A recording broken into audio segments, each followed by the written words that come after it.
The next morning, I'm picked up by Nelsie Sadek, a man with a wealth of knowledge about the special site he's going to show me. It's a long drive, and I've been warned it could get a bit rough.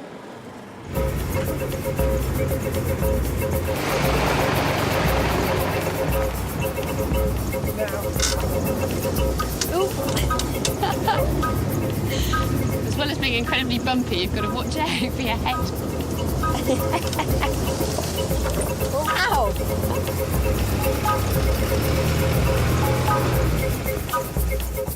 We're just going to clear some foliage out of the way before we can go any further. I can see why it isn't a major tourist attraction. Okay!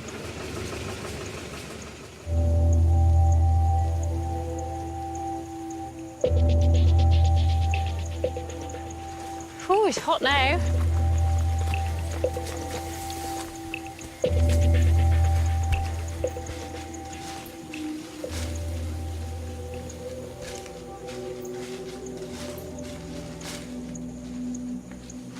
We really have to proceed with caution here because there are bats, I can hear them, so a risk of rabies, and there are poisonous wasps as well that have made their nests all over this cave, so we don't want to disturb them.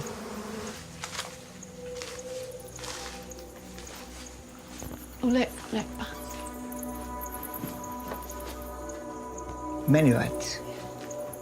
Vampiri. Vampire bats? Yes. Honestly? Yes. Oh. Right. Even more cautious then.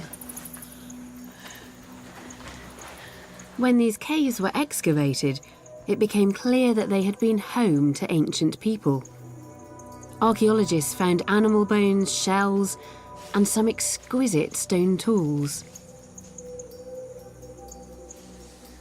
Well, this is a replica of some of the points that have been found in these caves, and it's very beautiful. Perhaps an arrowhead or a harpoon point. Very finely worked, and you can see the stem here where it's designed to be attached to a shaft. And it's also very different from those characteristic points that we saw in North America. And in fact, all of the stone tools are different down here. They tell us that people are surviving in a very different environment. There's a whole other way of life going on here. A rainforest culture with new foods and threats, a world away from the open plains of the north. It's a wonderful example of our ability to adjust to new environments. So this is the main part of the cave.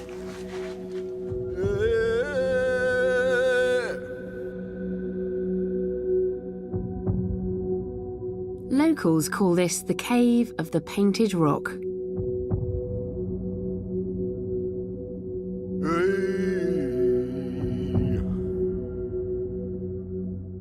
No one knows the meaning of these strange symbols painted in red ochre.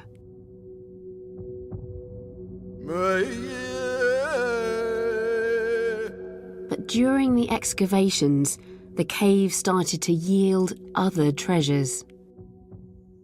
So, Nelsie, it was in this cave that you're excavating in the early 1990s? Sim, do nível daqui do chão até para baixo. Yes, from the ground down, we excavated 2.2 meters.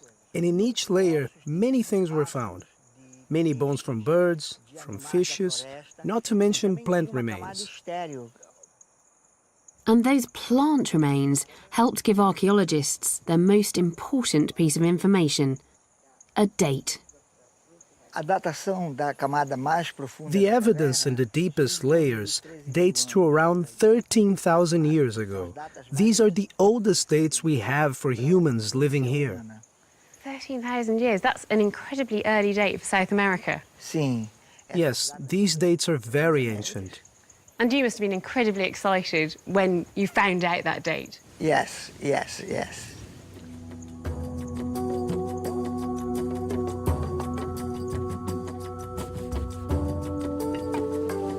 Now, this date of around 13,000 years ago is actually problematic. It challenges the traditional story of how the Americas were colonised, because it means that people were here in Pedra Pintada at the same time as those hunters in North America.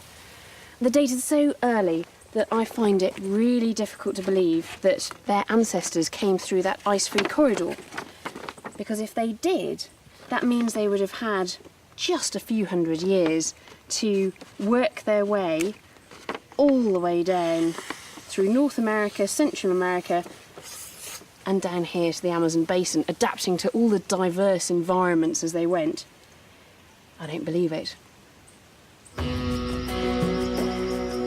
It now looks even more unlikely that the ice-free corridor was the first route into the Americas.